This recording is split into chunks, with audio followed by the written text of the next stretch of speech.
Okay, now this was crazy. Karjakin got outplayed, and now he's in trouble. And this is the last game of the match. If they draw this game, they go to like a 5-minute. This is like the last 10-minute game. I wonder if I should kick people out real quick. If you want. I mean, let me just make sure you swear at them a lot too and ban them. Well, I mean, there's just I don't think John's here anymore. I'll bet you John's here.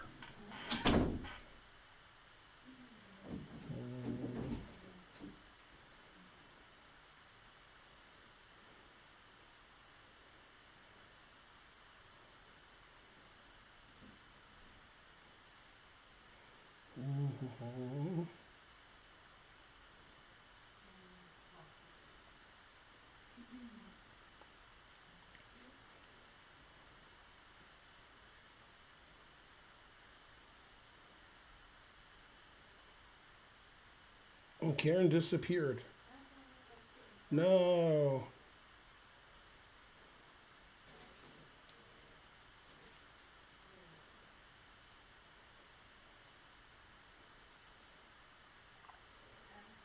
All right.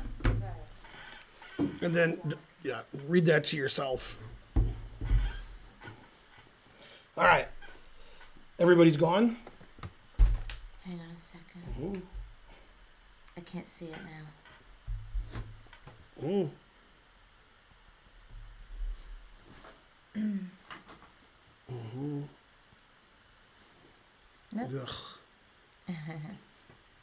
All right. So the opening and middle game worked out very well for MVL. And he's threatening this pawn. He's threatening this pawn. Queen here check looks annoying. And the engine says, like, it's really good for white. And Sergey's not the Minister of Defense for nothing. Why is he the Minister of Defense? Yeah. So white has a big advantage here. And even if black plays the best, white still has a big advantage. But you have to play the best anyway. Because if you don't, then you're in a lot of trouble. Now, I want to show you a funny line that didn't happen. Okay? Queen A5. That's the second best move according to the engine. Okay? And that loses because white has the trickiest trick that ever tricked anybody. Knight takes E6. The F pawn's pinned. And if you take the queen, then I go into the 2-pawn up endgame. Nice. So, yeah. Okay. So that's the second best move, losing immediately. Yeah. It's a tough position. Okay. So he played queen d5. That's the best move. Thanks, Trace Vector Decoder, for the sub. You're the best until somebody else subs. All right. Okay. So he traded, and he said, gift me the pawn, Yasser style, and white's up a pawn. Okay. And the engine says, white's up a pawn. Like, almost no compensation. Because you can't play rook b8 because it's defended. So, white's up a pawn. But black has some compensation because he has a pawn majority on the king side. And he's like, all right, let's go. g5, bishop d6 is correct. Rook a7. You have to take the bishop on e7 because your pieces are all hanging. Okay.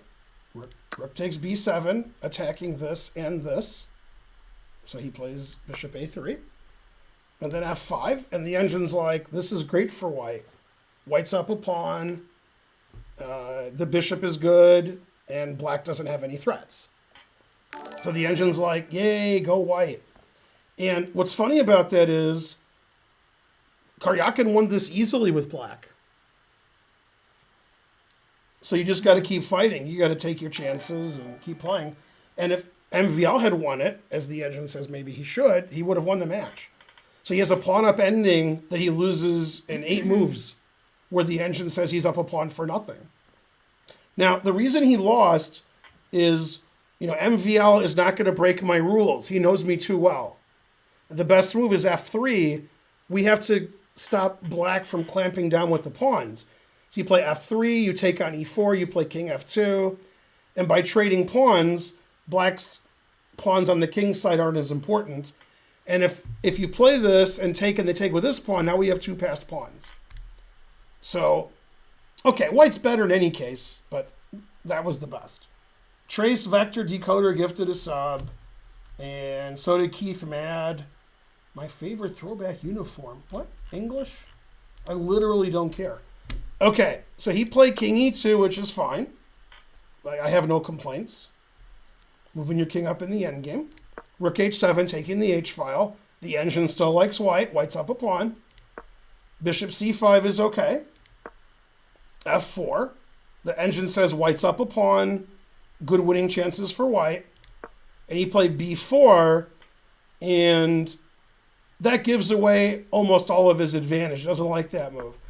It wants to either play B3, C4 and try to get a passed pawn, or Rook G1, getting ready for Rook H2. And in either case, it prefers white. Thanks, Bach. You'll be Bach. You said I'm Bach. And thanks, yeah, go whatever you call it, the train. B4, you know, MVL's like, I'm going to make a queen. I'm MVL, right? Okay. Rook H2. A4, double question mark. Okay. So the engine says it doesn't like this move. And now after Rook G1, white's slightly better, but it should be a draw because black's coming in here. But MVL is like, yeah, take my pawn, and I'm gonna queen. I don't care. I literally don't care about this. And he did take. And then he played King F1. Now the problem is, we want to play G4, and you could see, this isn't working out. And King F1 is actually losing by force. Maybe he's losing already.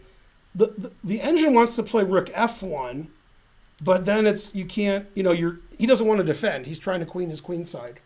So instead of being solid and building his advantage, MVL made it a crapshoot. He's like, you win the king side, I'll win the queen side, I hope I win.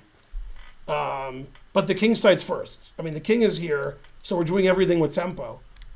And the problem with B5 is after knight A5, the knight's coming in, and this king can stop the pawns. So this is probably already winning for black. Very bad judgment from MVL. So he played King F1, F3, and this is really nice F3. Here's why it's nice. After the obvious B5, he played an absolutely brilliant move. Frankly, brilliant.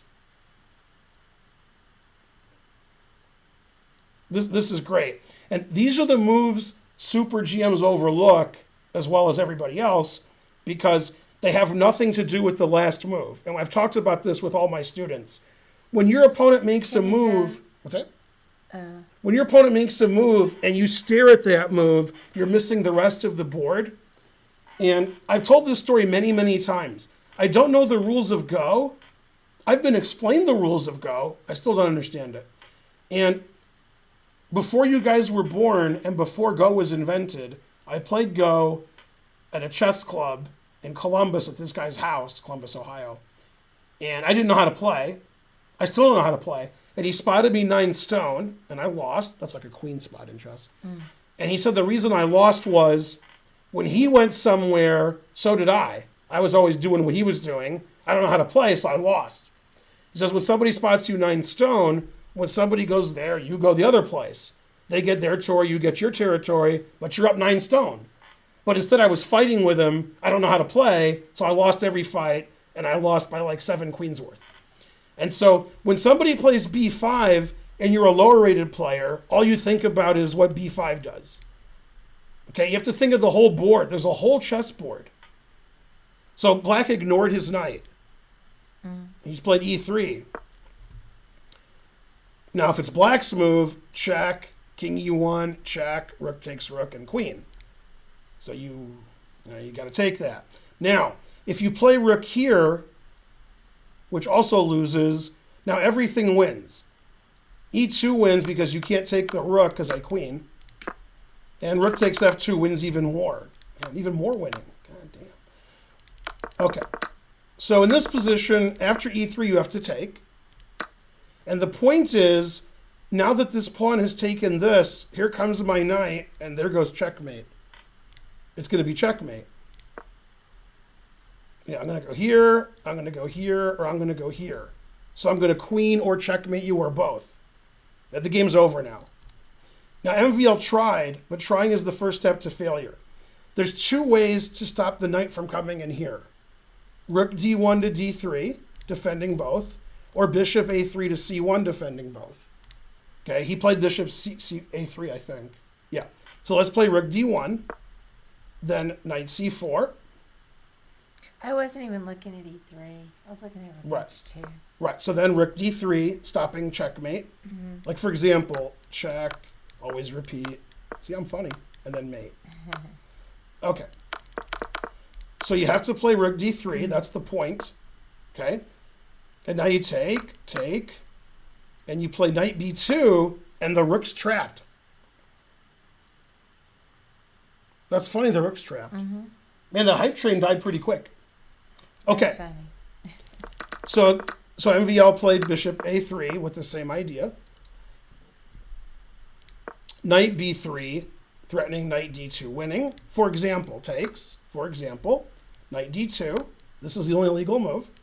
f2. And now it's tough to play white. Very tough. Because if you move your king anywhere, I queen would check. Either the queen's checking you or the rook is. And it's mate. Mate in 3. So he has to play bishop c. So he has to move his rook to d1 to stop knight d2 check. But it doesn't really stop knight d2 check. So instead of letting him take this, he takes this first. And now MVL resigned, I believe. Yeah. Because now I'm going to check. And you can't play king e1 because rook e2 is mate. f2 also wins. And so if you just take and I win the exchange, that pawn's not dangerous. My king can stop it. You know what is dangerous? That. God damn. So, I mean, that was just beautiful. Karjakin's e3. Right? Because, I mean, it's just not even a move you look at. Yeah. And then after take, here comes the knight. And there's checkmate everywhere. This king's no good. This rook is the best rook ever. 2 passed pawns. And you're getting mated. So MVL tried to like make it a pawn race, and he had an extra pawn.